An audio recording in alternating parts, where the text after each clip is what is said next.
Personne ne cachait l'épuisement de l'équipe britannique alors qu'elle s'engageait dans de nouvelles discussions dimanche après une journée précédente pénible.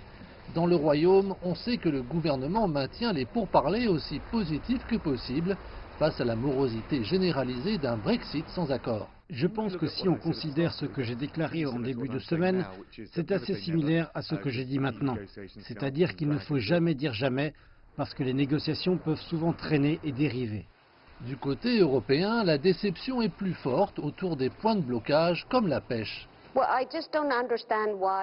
Eh bien, je ne comprends tout simplement pas pourquoi nous ne pouvons pas nous entendre sur la pêche.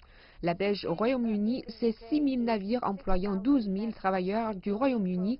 C'est l'ampleur du problème. Mais au Royaume-Uni, alors que des signes de pagaille dans l'industrie commencent à apparaître, les entreprises s'affolent contre ce qu'elles considèrent comme un manque de préparation. Il y a un certain nombre de domaines pour lesquels nous ne savons que peu de choses.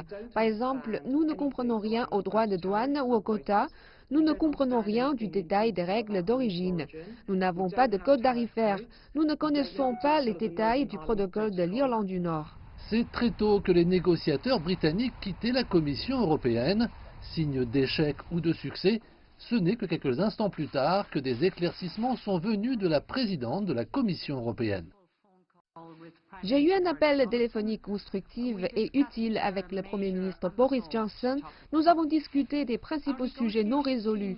Nos équipes de négociation ont travaillé jour et nuit ces derniers jours et malgré l'épuisement, après presque un an de négociations et malgré le fait que les détails ont été maintes fois manqués, nous pensons tous deux qu'il est responsable à ce moment précis de faire un effort supplémentaire. Boris Johnson s'est rapidement montré d'accord, mais il est clairement toujours désireux de discuter directement avec d'autres dirigeants européens. J'ai peur que nous soyons encore très éloignés sur certains points clés. Mais là où il y a de la vie, il y a de l'espoir. Nous allons continuer à discuter pour voir ce que nous pouvons faire. Le Royaume-Uni ne renoncera certainement pas aux pourparlers. Je pense que les gens s'attendent à ce que nous fassions un effort supplémentaire. J'ai réitéré mon offre qui est, vous le savez, de la nécessité de parler à d'autres capitales, alors je suis très heureux de le faire. Les anciens partenaires se préparant au divorce en craignent maintenant les conséquences. Le seul accord décroché à ce jour est l'obtention d'un peu plus de temps. En attendant l'échéance, les discussions se poursuivent à Bruxelles.